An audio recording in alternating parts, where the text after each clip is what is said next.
My name's Dan Hughes. I was a webinar trainer from 2009 to 2014, basically, 2013, I guess. And I teach photography at the Rochester Institute of Technology now in Rochester, New York. We've got classes starting up on Wednesday. Lori and I were just chatting about that a little bit. But that's not why we're here to talk. And I don't want to talk too much about myself because we've got a lot to talk about today. And what we have on this screen right here is what we're going to get into. So we're going to talk about accessing the Nik Collection from PhotoLab, from Photoshop, and from Lightroom. I'm actually going to start from Photoshop, and then we're going to move into PhotoLab and then into Lightroom. Throughout the demonstration, we'll talk about the basics of the interface and how to navigate.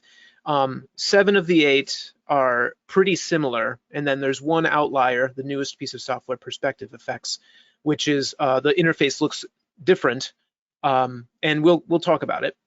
And then, like Lori said, we're going to go into where you can find more educational resources, and even where you're going to be able to find this webinar after it's been posted. I'm going to try not to move too fast. We have to talk about 8 different pieces of software, in about 45 or an hour, 60 minutes or so. Ladies and gentlemen, let's go ahead and get started.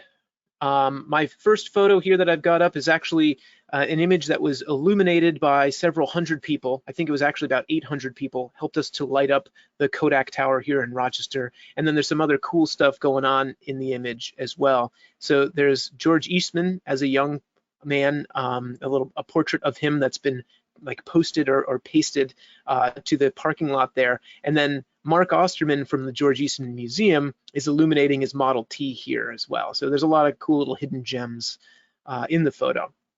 Anyways, accessing the Nik plugins from Photoshop. There are 2 ways. There's the Nik selective tool here, and I'm going to go into detail about this stuff.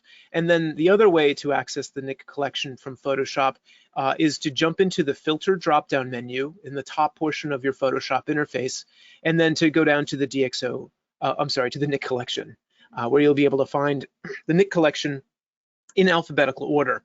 Now, the thing is, when we look in PhotoLab and for Lightroom users, this is actually going to be the order in which you basically see the software in alphabetical order.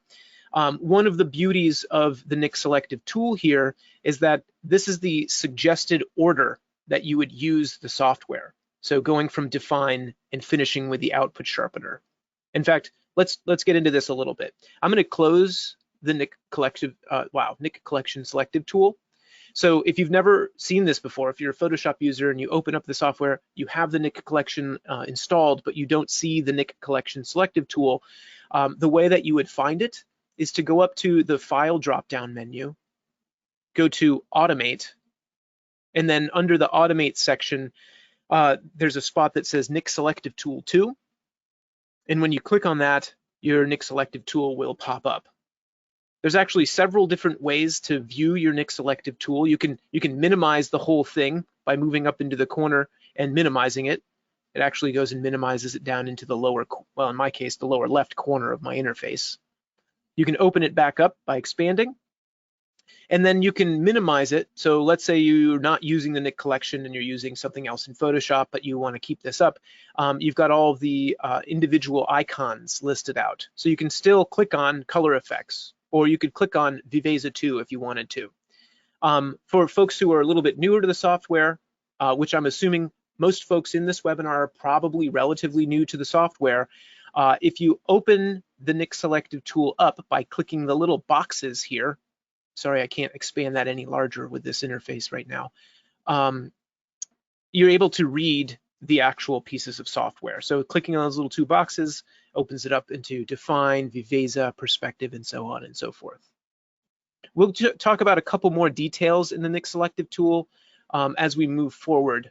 But for now, let's go ahead and jump into Define 2.0, which is the noise reduction software built into the Nik collection. So I will just basically click on Define 2. That tells the software to launch. And the beauty of Define is it's an automatic noise reduction software. It basically does all of the work for you. So you don't really need to do anything. You do have the ability to go past what it's doing or to adjust what it's doing, but one of the beauties of it is you basically open the software, it analyzes the image, and then it does the noise reduction for you.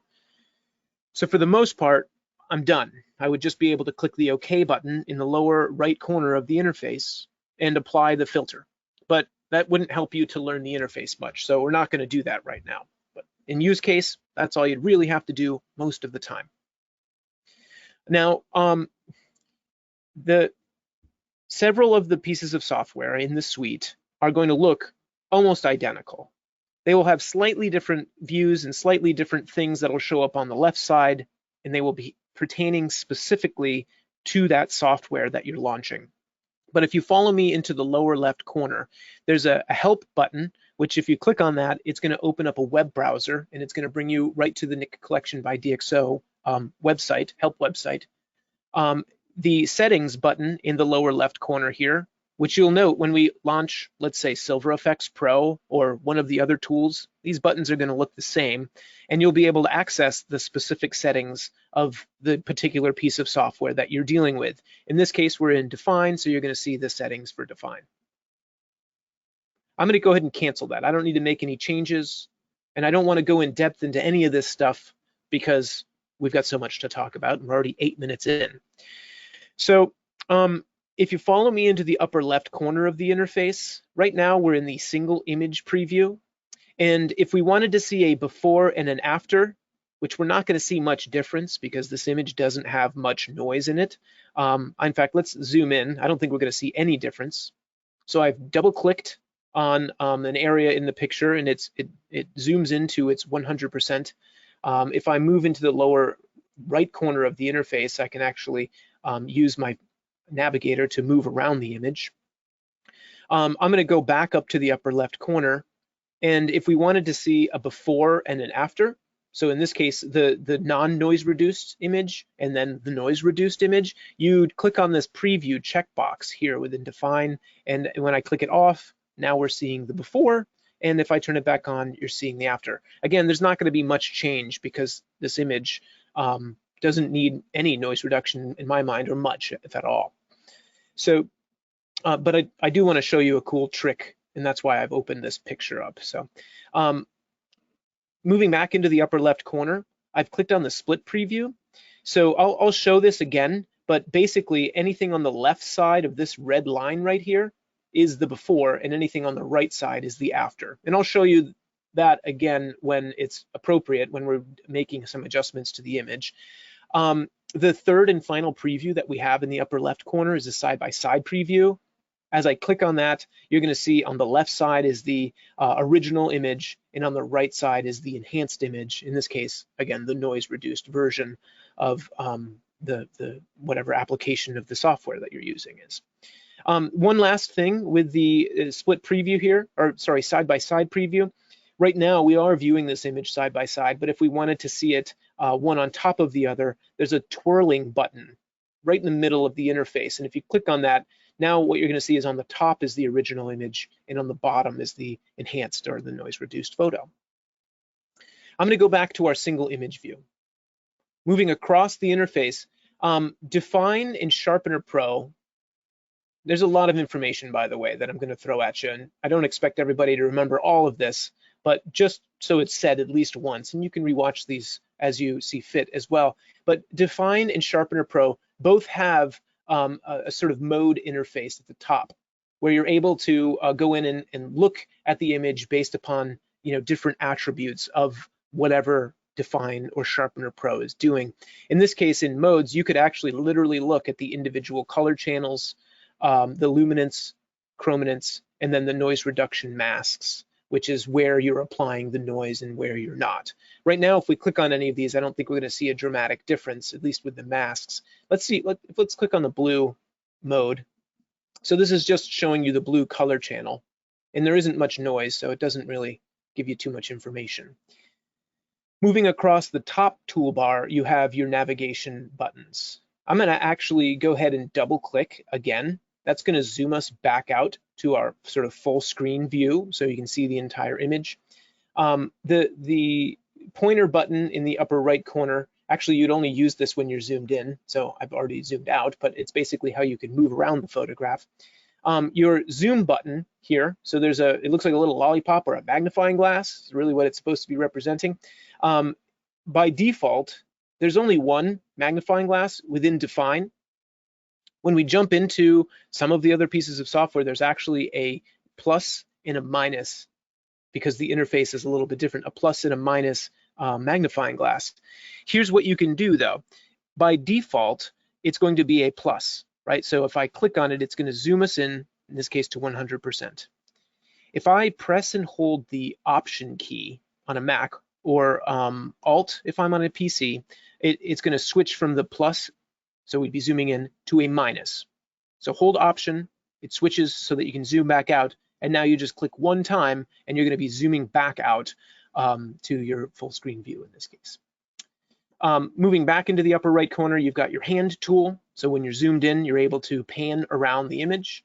And then the last button in the upper right corner before we move into the Define interface section itself is change tone background. So you can actually shift through several different tones of backgrounds, which can be very helpful in certain situations when you want to view the image at different sort of levels. And based upon, you know, the brightness of your image, you might want to actually do that. You might change the interface. Or if you just prefer to have a darker gray background, you'll have that clean neutral tone, which is the idea of it being gray, but you have 3 different options for lightness levels. All right, on to the right side. So as we navigate most of the plugins, what you're going to note is that the adjustment tools that are specific to the Nik plugin that you're in is going to be on the right side. Over on the left side, you're going to have various different things depending upon the software, but usually it's going to have presets, right? Or you're going to have your filter list within color effects. You're going to find that on the left side. Because Define 2.0 is a noise reduction software, it's designed to get rid of noise automatically. You don't need presets because it's specific to the individual image that you launch into the software. Now, the one thing that I want to show you here that sort of stands out with Define is that there's actually 2 different interfaces in Define. There's the measure interface where most of the work is being done for us. And then if you move into the reduce interface, now it switches over to where we can do selective noise reduction. Right now, the entire image has a certain amount of noise reduction on it, and that's based upon the picture that you launch that's been analyzed. But what you can do is click into the reduce section and then use control points or color ranges to tell the software where or what colors you want more or less noise reduction to be in. And so that was the sort of trick that I want to show you. I'm actually going to go ahead and just take a plus control point, and you'll note that the contrast and color noise sliders, they're set at 100% by default. If I take the plus control point and I go and place this somewhere in the image, you'll notice that now we don't have any of the noise reduction being applied to the whole image. We're only going to be doing selective noise reduction with the control points. And that's because we're using what's called plus and minus control points. And control points are the selective capability, or in this case, one of the 2 ways of doing selective post-processing, noise reduction here. And a plus control point tells the software that we only want to do noise reduction wherever we put this point. And a minus control point is going to remove noise reduction from a particular area. And I say that because this software, Define 2.0, Color Effects Pro, and Sharpener Pro have these kinds of control points. We're going to talk more about control points as we move forward. I just wanted to point that stuff out so far. I'm going to delete this control point. So I've just clicked on it, and you can see it's active because you can adjust the sliders. I'm going to go ahead and just hit the delete key on my keyboard. That's going to get rid of the noise reduction or the control point that's on the image. I'm going to bring my contrast and color noise back to 100%, and we're just going to click OK because we're going to keep moving. We've got lots more stuff to talk about with these interfaces. A lot of it matches or is the same, and I want to make sure and point that out. And then I also want to point out some of the differences. And you find a lot of these differences because these different pieces of software are designed to do different things. Define is designed to do noise reduction. Viveza 2 gives us the ability to globally and selectively adjust tones and colors. So I'm going to actually click on Viveza 2, and we're going to jump into that. You'll notice the interface looks pretty similar. Mine is not taking up my full screen. You can actually do two things so that you get a full screen view. You can just simply click the plus button if you're on a Mac, or the expand button if you're on a PC, or you can actually move into one of the corners of the interface and drag it out to the size that you want. Maybe you don't want it to be the whole screen, or maybe you do. You can adjust that based upon the corner. And that's pretty similar to a lot of other kinds of windows or window interactions on Mac or PC. So that should be pretty similar for a lot of folks. All right, we're in Viveza 2. So our next chapter, if you will. You'll note we have those three views still. We have a preview checkbox. We move across the toolbar. We have our standard select key or select tool, pan tool. Now we have a plus and a minus. That's because Viveza 2 is slightly newer than Define was, and so Nik just decided to put that in there. Nik Software did.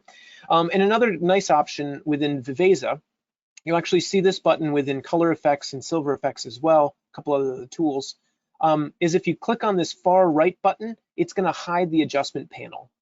And this is really handy if you're especially in a split or side-by-side preview and you just want more bandwidth, more sort of area for your image to show up. So I'll click and expand that out. This is Viveza 2. There's actually a webinar coming up on Monday where we're going to go in depth into all of the things Viveza 2. So join us for that if you can. We're going to cover everything. One of the major differences, though, between Define and Viveza, aside from the whole point of the software, this is designed for adjusting light and color, so adjusting brightness levels and color adjustments. But one of the biggest differences is that the control points here in Viveza have a series of sliders, right? So the control points in Define were only putting in or removing noise reduction. The control points here within Viveza, what they're going to allow you to do is all of this stuff. And it's actually all listed out on the right side, so it's easier to read. Brightness, contrast, saturation, structure, shadow adjustments, warmth, my personal favorite, red, green, blue, and then hue. And the beauty of having all of these adjustments all sort of under one spot here is that we can go in and really specifically adjust exactly what we need. Like I want to warm up the building a little bit more because I think it's a little bit cool still. I can go into the warmth slider and I can warm it. And then if I say, okay, it looks good warm, but maybe I don't want so much red overall in there, I can start to reduce the amount of red, right? And each of my control points is going to make its own very specific selection, and it's going to allow me to go and adjust the light and color. I'm not sure what the limit is in terms of how many control points you can actually add onto an image, but the last time I did a test, I got to 100 control points, and it was still letting me add control points, but my computer was then just bogged down because of all of the processing that goes into instantly making these selections that the control points are making as I go in and make adjustments. Right, we could stick a control point in the sky. I don't think this is going to be a very beautiful adjustment, but we can go and brighten up those tones. And you can see it's making a nice sort of photographic looking selection as I brighten it or darken it. It's not really adjusting the brightness of the tower because the control point recognizes that we placed it in the sky. And so it specifically makes a selection in the sky there. All right. Oh, so two more things to note. The help button is in the lower left corner still. Settings button is in the lower left corner. And while we're in the Photoshop versions of the software, we also have a brush tool. And that brush tool is going to allow us to brush effects in or out. And in fact, just to kind of show you exactly what that might look like, I'm going to desaturate just some areas in the image. Let's go ahead and duplicate that point, place it here, and then put another point here, just so I can show you what this brush tool is doing. Again, unfortunately, we can't go in depth into any one thing right now, just because we've got so much to cover. But I'm going to click the brush button this time. While we were in Define, we clicked OK. We're going to click Brush. And what the brush is going to do is it's going to allow us to paint the effect in a particular area or remove the effect from the area where we don't want whatever adjustment we made within the Nik collection. So here's the Nik selective tool.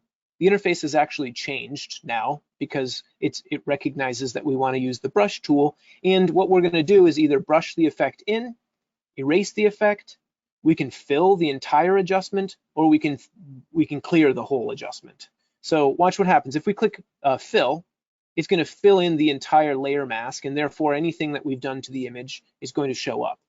So we can fill the whole thing, we can erase it all, which basically, it says what this is doing is it's actually using layer masks, for anyone who's familiar with layer masks in Photoshop. But anyways, you can clear it, and then we're able to paint the effect in wherever we want, right? So I'll take a brush tool, and I can actually paint our sort of desaturated stuff in. And the beauty of this, in my mind, is now we're able to combine whatever selective tools you might want to use in Photoshop in this way, using layer masks, with the selective capability of our control points, which is really quite wonderful. When we're done making our adjustment, so we've desaturated that area, we can click the apply button, and that sort of solidifies our adjustment on the image.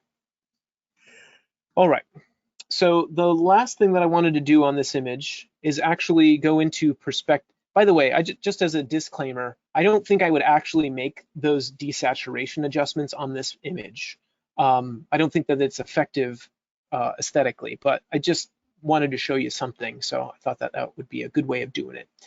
So from here, we're going to open up into perspective effects. And what you're going to notice as we launch the software is that it looks pretty different.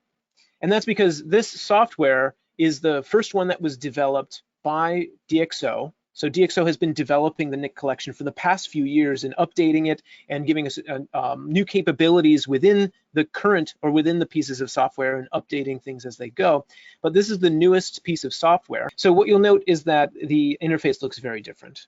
Now, the point of perspective effects is to give Nik software users the ability to fix perspective and distortion issues on our images.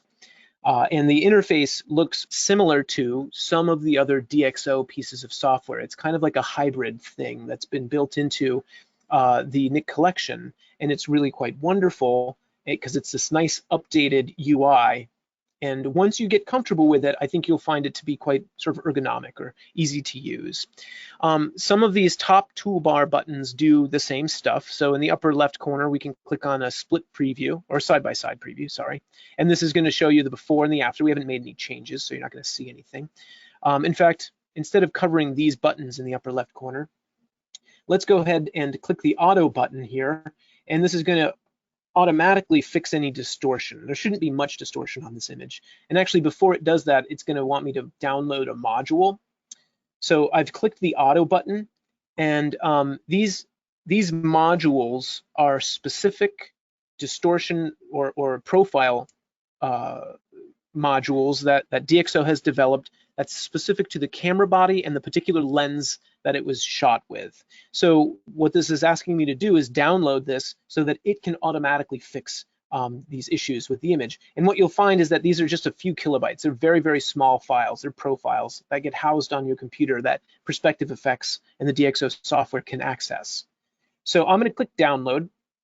It should take, yeah, see, it's 308 kilobytes. And basically by doing that, now if I turn my intensity down on the right side here, you'll be able to see the before. And then if I slide it back up to 100, you'll see the after. So there isn't much of a distortion with this particular lens, thankfully. And actually we can turn on or off the effect with the distortion checkbox. So there's a little checkbox that's right here. So you can turn it off, turn it back on, and then I have to hit auto again, and it'll automatically fix that. Again, we can't go in depth into all of these, but let's say I hit the auto perspective button. That's going to try and automatically fix the perspective based upon what it thinks it should do. The auto button doesn't work every single time, and so it gives you the opportunity to change and adjust perspective. So I'm actually going to, on the right side, hit the redo or revamp button. So this is going to take us undo back one step. And then what we can actually do is use these different perspective tools to align with a particular line on the building or the horizon of a landscape, or depending upon what your picture is of, you'll be able to adjust this. And there's actually a fine movement here as well that I'm not using, and I'm just trying to do this very quick. But this way we can change or shift any perspective issues. If the most important part of this image was to make sure that the Kodak building was standing straight upright and there's no sort of keystoning, then I can use my 2-line adjustment. So we can click the apply button. And now if I go back into the upper left corner and I show you the side-by-side, you can see the before and after. And actually, again, because this lens is a 28mm lens and we're shooting basically right on plane with the center of the Kodak building, there isn't a whole lot of distortion adjustments to be made. But again, the idea is that we're showing you the interface here. So instead of like a super fisheye or something like that. For more information on perspective effects, there's been several webinars that have been recorded, and you can find those at the webinar page. I'll show you that later on as well. For now, I'm going to go ahead and click the Save button, and that's going to bring us back over into Photoshop, and our adjustment is applied. All right, so let's jump over into PhotoLab because we've got to keep moving here. In PhotoLab, I want to show you how to access the software. I want to show you some of the subtle differences in accessing the software. And then I think I'm actually going to start with color effects. I want to show you an HDR series. But before I show you the HDR series, because that's taking multiple images and merging them together, let's just take a look at how you open one single picture from PhotoLab into the Nik Collection. So first things first, you'd click on the image. You'd want to make adjustments in your raw processor before, so in the what's new or your essential tools and all of the adjustments that you might make in PhotoLab, selective editing if you like to do that in PhotoLab. There are some very powerful control points here in PhotoLab 3. They're very cool. Check those out via other webinars as well. So you want to make all of the adjustments to correct the image, to stylize as you see fit. And then when you're ready to go into the Nik Collection, you will click on the Nik Collection button that's in the lower right corner of the PhotoLab interface. So when you do this, a prompt comes up. It's your plugin selector. And just like as I'd mentioned before, you're going to get your plugins in alphabetical order here. And then at the bottom, there's a settings button. And I'm just going to click on the settings button. And this is where it's going to enable you to adjust the file format that you're going to be working with and its image quality or bit depth. You can resize the images that you're bringing into the software, and you can decide what sort of ICC profile you might want to be working with, depending upon how you're going to output the image or what your specific workflow might be. If you primarily make adjustments and output, sorry, let me rephrase this. If you are primarily having fun with your images and then outputting for web, like maybe use Instagram or Flickr or 500px or some other, your own website or something like that, I'm going to recommend sRGB color space for web. But there are a lot of reasons why you might use other color spaces as well. And if you're not terribly familiar with it, that's okay. I guess for folks who are maybe brand new or maybe who aren't printing, stick with sRGB. If you are making prints, you'll want to look up and figure out the ICC profile that's best for the kind of printing output that you're doing, whether it's a lab or it's your own inkjet printer or so on. We're going to come back to this in a few minutes, but for now, what I want to do so that I get the best quality adjustment from my Nik Collection, I'm going to make sure that this is processing as a TIFF file and it's a 16-bit per channel file. This time we're going to leave the resizing checkbox off. So we'll just click the OK button. We didn't actually need to even move in there. I just wanted to show you the interface. So we've taken a look at Define, Viveza, and Perspective Effects. Let's jump into Color Effects Pro. Color Effects is a collection of 55 different filters. I think of them as two different kinds of filters. I think of them as corrective filters and creative filters. So the corrective filters you'd use to kind of fix problems, color problems, color casts, contrast problems. If you've got an image with a lot of flare in it and you want to add contrast to get rid of that flare, there's some really great filters in color effects to allow you to do that. And then it's full of creative adjustment filters as well. All right, so as we open color effects, this warning comes up, and this is telling us that we are using a TIFF file format, which enables the Nik Collection to be able to work in a non-destructive workflow, which basically means we can come back into the Nik tools that we've adjusted the images on, or images with, and we can re-edit. I'll show you that. So I'm just going to click OK. I'm going to hit the expand button to expand out to full screen. And then follow my cursor to the lower right corner. You see how this says save and edit later?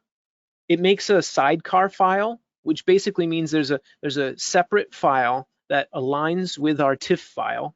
It's actually sitting inside of the TIFF file. And it allows us to re-edit the picture later on. So this is a really nice feature. This is new as of the Nik Collection 3, the newest version of the software. So here we are in color effects. This is probably my favorite piece of software. I use all of them personally, but this is just a collection of all of the most wonderful things in the whole world. Let's actually play a little bit with one of the film effects. So this is a highly stylized representation of the image. There's 4 different film effects filters. You know, it does all sorts of different stuff, from your film and wedding and architecture, favorites, nature, portrait. Actually, I think I've changed this. I think I've personalized my filter library, and I must have done that in the settings. So you'd be able to change that by moving into the settings in the lower left corner, and then by adjusting your filter list settings, you can actually decide which categories you want for your filter library based upon the different kinds of photography that you might do. So these are all just suggested filters. Travel. If I click the OK button, these are actually not going to adjust until the next time I launch color effects. But if I open it up again, you're going to see that these library callouts are going to be different. All right, color effects, filter library. This is all 55 of the individual filters. You've got recipes. Recipes are basically they're presets, but they are combinations of the different filters put together. So if I click on, let's say, FP100C, it's going to warn me saying it's going to change the filters. And actually, this is my emulation of the Fuji instant film. I wonder if I have something that's not. So here's one that's called inverted glow. So if I click on my preset, or rather recipe here, I leave these warnings on, by the way, just because I do so many of the webinars. Once you know what's going to happen when you click on something, if you just click the checkbox here, don't show again, this warning isn't going to pop up every time like it does on my computer. Anyways, I've clicked on inverted glow, and the filters it's using are levels and curves, glamour glow, infrared film, and apparently there's some control points saved into this particular recipe as well. But you can see that's what a recipe is going to do. It's going to give us a different version, different representation. So this one's called carrot recipe. And that's using bleach bypass. You can follow me to the right side of the interface, bleach bypass, polarization, and high key. Moving back over to the left side, I'm sorry for bouncing around so much. I just want to make sure you see what's happening while we're doing this stuff. Back over to the left side of the interface, we move into the history browser here. And in the history section, we have our basically everything that we've done to the image while we're here within Color Effects Pro. So we could go back to the original image. As we make adjustments to different filters, those are going to be added into the history browser as well. I'm not even looking to see what that does to my image, but that is recording everything we do. In that history browser, this thing here is built into HDR Effects Pro, Silver Effects Pro, and Color Effects Pro. Possibly analog, I don't remember now. We'll have to actually look at that. Anyways, recipes are your groupings of your different filters, and they're presets. The software comes with several presets, and then you can make your own presets. And then your filter library is the collection of the individual filters themselves. You'll notice the interface looks pretty similar. If we move across the top of the interface, you've got your single image view, your split preview, and your side-by-side preview. Instead of having a checkbox like we had before with Viveza and Define, There's a compare button, so that's slightly different from the other pieces of software. If you press and hold the compare button, you'll see the before. If you let go, you see the after. And then the zoom function actually looks a little bit different as well, because there's a whole bunch of different zoom levels, percentages that you can zoom into. But just click on it and you'll be able to sort of figure those ones out. But they do look different, and that can be kind of intimidating if you're beginning with the software, or maybe just revisiting it after a long time away from the software. All right, so the last stuff that we're going to talk about here, each one of your filters is going to be listed out in the order that you place them. So bleach bypass, polarization, and high key. You can actually click on a filter and drag it away if you needed to or wanted to. So you can reorder it. Again, I can't go too in depth here because there's so many little things about each one of these that we'd be able to cover several hours, and we're, 40 minutes into the presentation already. So let's say we really like what we've done to the image. I'm just gonna do one last compare. So there's the before, there's the after. There's definitely some adjustments that would need to be made. In fact, there's too much contrast in this image now. So I'm gonna back that down. I'm gonna bring the shadows out a little bit. And then we'll just click the save button. And that's gonna bring us back over into PhotoLab. As this saves, I do wanna open this image back up into Color Effects Pro in a minute. And I want to do that to just show you that we've got polarization, bleach bypass, and high key applied to that image. And because we're working in this non-destructive workflow, we're able to open the image back up. So here's what we got to do, I think. We can, this is the original photo. If you follow me, I'm in the film strip in the bottom. Here's our enhanced image. And when we're ready to go back into color effects, we just click on the Nik Collection. This should work anyways. Click on color effects, and the software should recognize that we told the software that we're using this non-destructive process, and therefore we should have the filters that we just used applied. And I've done something wrong. Let's try that again. I'm gonna hit cancel. Let's move across. I need to figure out which one's which. I think that was my second one. Let's see what happened. So we should be able to click into color effects. Let me see my settings. Yeah, it should be fine. Oh, here's what my problem was. What I did just a second ago was I processed it as a secondary TIFF file, meaning I made a second copy of our TIFF. And what I needed to do was go into export selected file without processing, because that's going to tell the software that we actually want to open up the image that we had edited a minute ago. So it opens up the original photo instead of making a duplicate. So now when I open color effects, as long as I didn't delete the wrong picture, it should launch with those particular filters applied. Yeah, there we go. So high key, bleach bypass, and polarization. So I just skipped a step that you got to remember to do if you're going to use that non-destructive workflow. Okay, so let's make a change. I'm going to reduce the blacks. Let's go into polarization. Let's just see what that's doing. A little bit. Let's rotate that just a touch. We can maybe take a minus control point. And again, the beauty of using these control points and these non-destructive processes with this checkbox checked on is that we can go back in afterwards and re-edit the image. We just have to remember to be changing that setting within the settings section so that it launches the correct image. All right, so let's launch HDR Effects Pro. HDR Effects Pro is a piece of software designed for taking single images and allowing you as the photographer to tone map them. Or if you take an exposure series that's designed to capture an entire dynamic range of a scene, you can actually highlight all of the images. I'll show you how to do that. So I'll click on this image that's furthest to the left of our exposure series. I'm going to hold the Shift key down on my keyboard, and I'm going to click on the image that's furthest to the right of our image series. When they're all highlighted like this, you can see they're a slightly different tone than the other images. We go into the Nik Collection.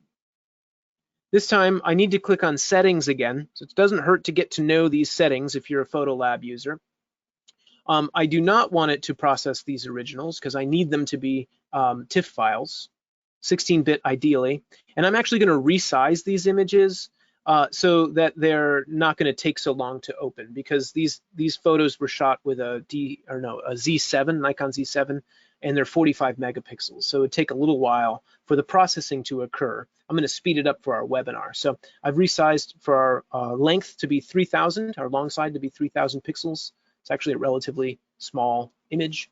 And then we're going to click on HDR Effects Pro. And what's going to happen is HDR Effects Pro is going to be making, or PhotoLab technically makes copies of the images for us, and it launches into HDR Effects, where it's going to merge all of these photos together to create the high dynamic range picture. If these were full resolution images, it would probably only take another minute or so for them to launch, but because we've got 5 of them and they're 45 megapixels, I figured why not speed up the process a little bit, make it easier on my computer while it's live on the webinar, and we'll make them much smaller files, because for an interface walkthrough, it shouldn't make much of a difference. Computer is under stress, being that it's got Photoshop, Lightroom, and PhotoLab open all at once, and now it's trying to do all this stuff while on a live webinar. Okay, so here's HDR Effects Pro. This is the part of the interface that you're going to see when you merge multiple pictures together. You have your film strip at the top, which has all of the images that you're merging, and it has their expressed exposure value. So we've got middle, which is, the software says, is 0, 2 stops underexposed, and 3 stops overexposed. And then if you follow me into the preview, this preview actually allows us to see the full range of detail that we're merging. If you slide it all the way to the left, you see the darkest representation. If you slide it all the way to the right, you see the brightest representation, so you can see the information that we have here. And then if you click on your magnifying glass, there's actually 2 different magnifiers that you can use. There's a ghost reduction magnifier, which I don't think I have any ghost artifacts that I need to get rid of in this case. But then there's also a chromatic aberration zoom. And these are helpful when you're using the tools on the right side of the interface here, where you can align. So this series was shot on a tripod, so I don't need the alignment on, although it doesn't necessarily hurt it for it to be on. I'm going to turn it off just to see what happens. Ghost reduction. I don't have anything that's moving. There might have been people moving through here, but I don't think they're going to create any ghost artifacts with this particular merge based upon what I've done before. But if you needed to, you could turn that on, and the ghost reduction is going to remove things that are moving between those individual frames that you've shot, or it will try to adjust that anyways. Sometimes it doesn't fully remove things, in which case you have to make some adjustments. Chromatic aberrations. If you're using your lens corrections within your raw processor, you don't even need to have these on, but you can adjust your chromatic aberrations as necessary if you have chromatic aberrations in those higher contrast areas. This looks pretty good in the areas where I would assume that they would be happening. Okay, so let's click Create HDR. What's happening now is the software is merging those images and tone mapping them to basically create a realistic looking HDR photo. And again, this is going to pop up every single time for me because I don't click Don't Show Again. So I apologize, because it gets annoying, I'm sure, to have to see that come up every time. It is a warning just telling us that if we want to be able to re-edit the image, make sure this little checkbox in the lower corner here is on. So note that the interface looks pretty similar. This time we are dealing with merging multiple images together and creating a high dynamic range photo. So instead of having a filter list on the left side, you have a series of presets that are built in. I find the en vogue recipes here, or presets, to be quite nice in a lot of situations. Most of them are very realistic looking, and I like that. So I stick with those en vogue ones, but there's 20, yeah, what am I looking at here? There's a bunch of other presets that are built into the software here. Apparently I can't do math. You've got custom presets, so follow me on the left side here. Custom presets, these are the ones that I've created myself. If you create them, they will show up here on that part of the interface. And the way that you add your own preset is you would adjust your image, do all the things that you might want to do, and then you'd click the, I'm just going to make a dramatic adjustment here. So, and then I'm going to rephrase this. I've made a couple of adjustments on our image. And when I'm ready and I say, okay, I want this to be a preset because I love what's happening here. It's not particularly nice, but you can click the plus button that's to the right of the custom label there. And that's going to allow you to name your recipe. So I'm going to call this Dark Fairport Erie Canal and click OK. And that's a pretty specific name for a recipe or a preset, but that way it's easy to find and we know what we're looking for here. So this is the recipe. Should I decide I don't want it anymore, and this rings true with all of the different plugins with custom recipes or presets, you can delete them. You can actually export them. So if you've got a couple different computers you want to use them on, or if you want to share them with friends, you can export them. And then you can revamp them. So if you decide, okay, well, I actually want my tone compression to be higher and my method strength to be higher, and we want less detail, but deeper HDR method, and I want my exposure brighter again, we can revamp that recipe by clicking the lower right button, and it's going to update it for us. The last couple things is if you've imported any recipes, I have not, they would show up in here. And then if you if you want to see your history, we've already gone over the history state browser while we were within the color effects software. The difference here is that we can actually move back into those merge settings. So should we decide that we need to adjust the chromatic aberration or the ghost reduction or something, you can do that by moving into the history and go to the merge settings. You'll note the top portion of the interface looks almost exactly the same as color effects did.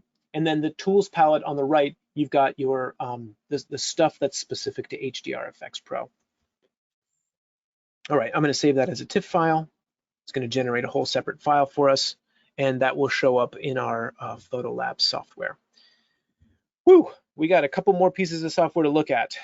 Got about 10 minutes left, and hopefully we've got some questions, and maybe I can answer some of those questions in the next few demos. So in the next few pieces of software that I'm showing you. The beauty of Silver Effects Pro is that it is going to look almost exactly the same as HDR Effects Pro does, except instead of creating a high dynamic range image, we are creating a black and white photo from a color photograph. So this is an image from my last visit to Chicago. It's an infrared photograph. The white balance has been slightly adjusted here, but let's say we wanted to convert it from color to black and white. Again, before you would go into any of the Nik collection, I would recommend using your RAW processor to massage the image, whether that's just a lens profile or a camera profile, or you're making dramatic adjustments to the different sliders built into the software that you're using. Do that first, and then go into the Nik collection. So to access the Nik collection from Lightroom, you will be on the image that you want to deal with, that you want to adjust, and then move into the sort of browser portion of the software, the image preview, and right-click on the photo.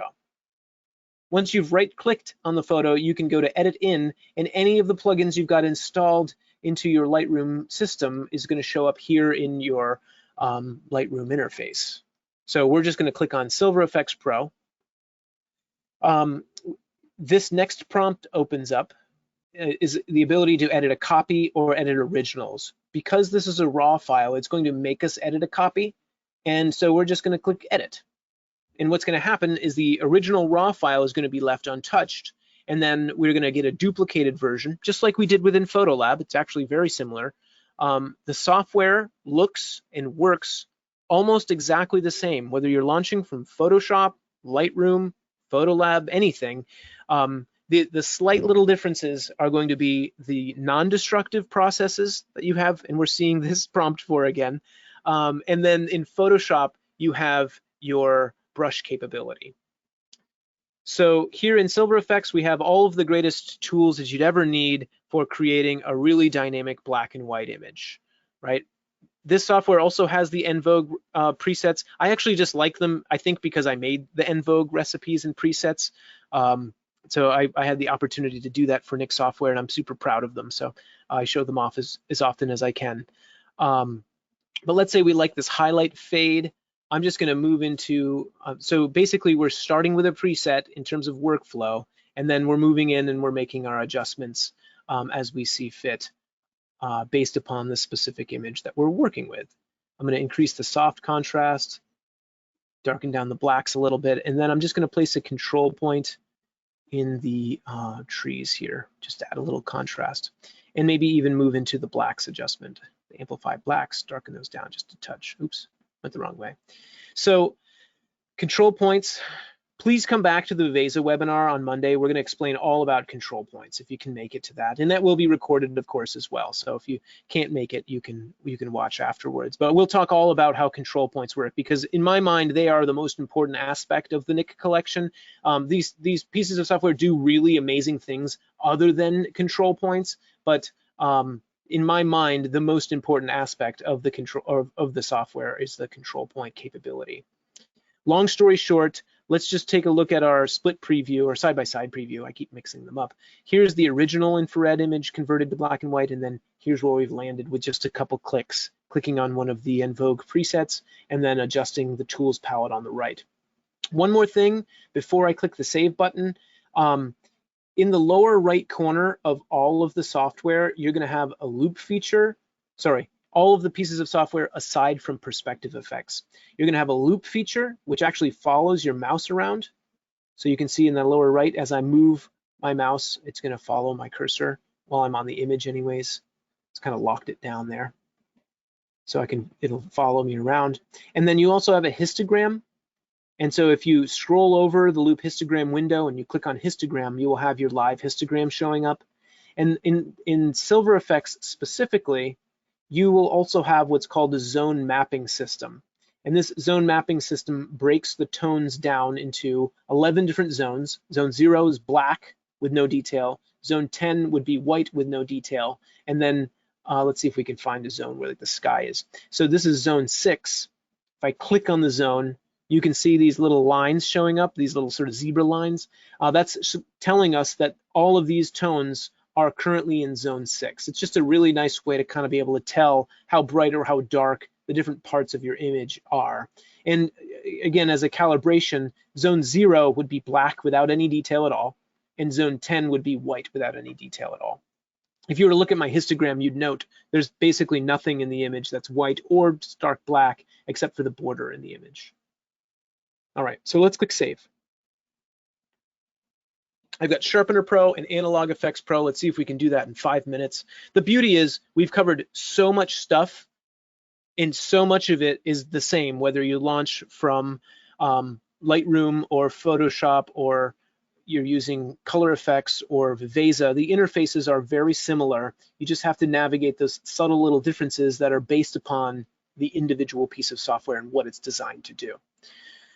Let's say we wanted to print this photo, and if we want to print it, we probably should sharpen for print.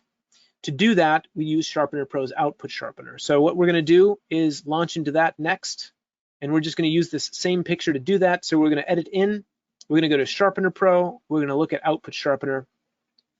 Now note this prompt, it will allow us to edit a copy or edit the original image if we wanted to. In this case, I'm gonna edit a copy because what we're gonna do here is sharpening that's going to be specific to a print size. But if you click on this little twirler in the bottom, you'll also see the Lightroom export dialog here that allows you to change. So I've got to click this one, edit a copy as a Lightroom adjustments. You can adjust TIFF, your color spaces, your bit depth, resolution, and then compression if you want TIFF compression based upon the file format that you're on. In fact, I'm just going to go ahead and click edit because it doesn't matter whether I'm on edit a copy or edit a copy with Lightroom adjustments in this case, because we didn't make any adjustments in Lightroom after the adjustments we made in Silver Effects. So we'll click edit. That will launch Sharpener Pro. You'll note the interface looks very similar. And actually, I will relate this interface more to the Define 2.0 interface. They are of a similar vintage, if you will, and so in interface design, they're gonna be very similar. You've got your different previews, your preview checkbox, you've got your mode, as I mentioned before, and your mode basically is gonna allow you to see different sharpening aspects as you see fit. The way that you would use this is you'd move over to the right side of the interface.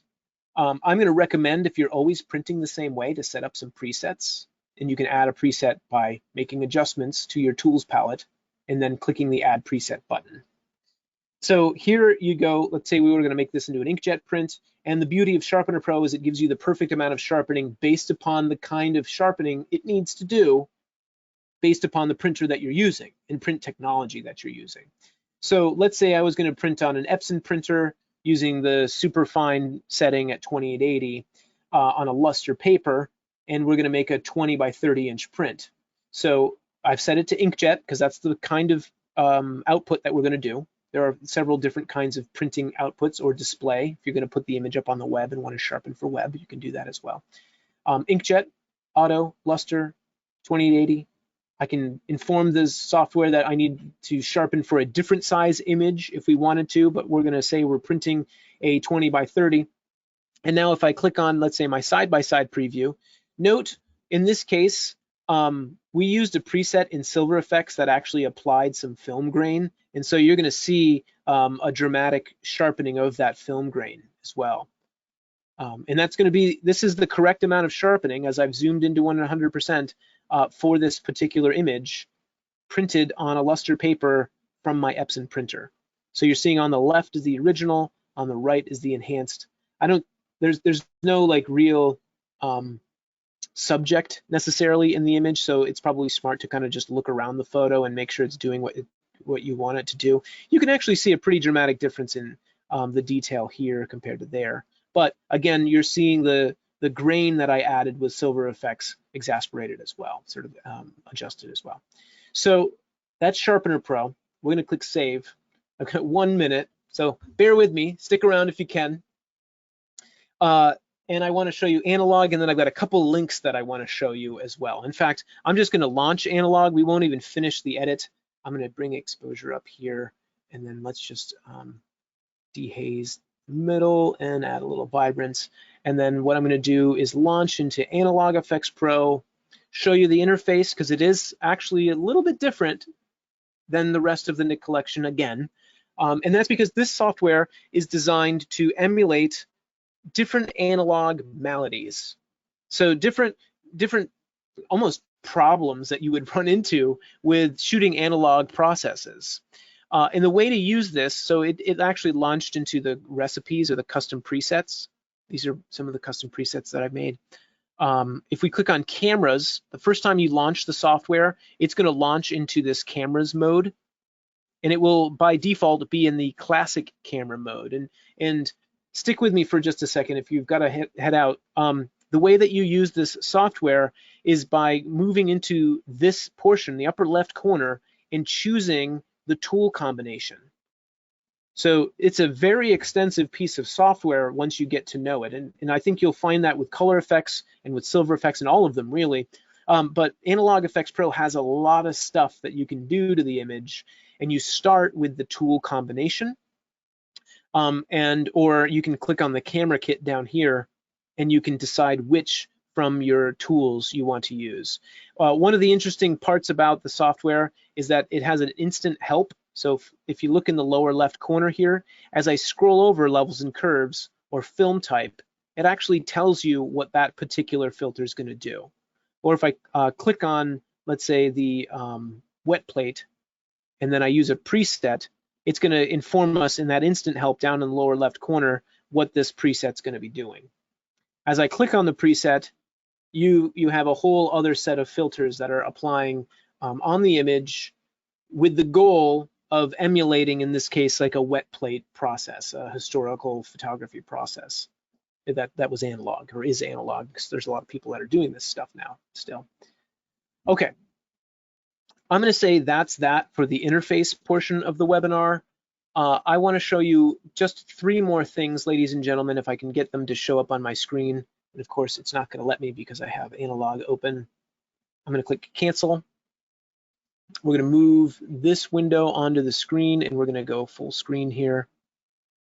So resources. You may have found this webinar several different ways, via an email, via the Nik Selective tool will actually inform you of upcoming webinars. By the way, it's pretty cool. There's a little message center on it. But if you want to see upcoming webinars or some of the webinars that we've done in the past. Photo Joseph and all of the ambassadors, Nik ambassadors, and all of the guests have a whole slew of different trainings built in here. So combine what you've learned today with maybe some of the specific stuff that you'll find in these different webinars, and that's a great resource there. There is the Nik YouTube channel.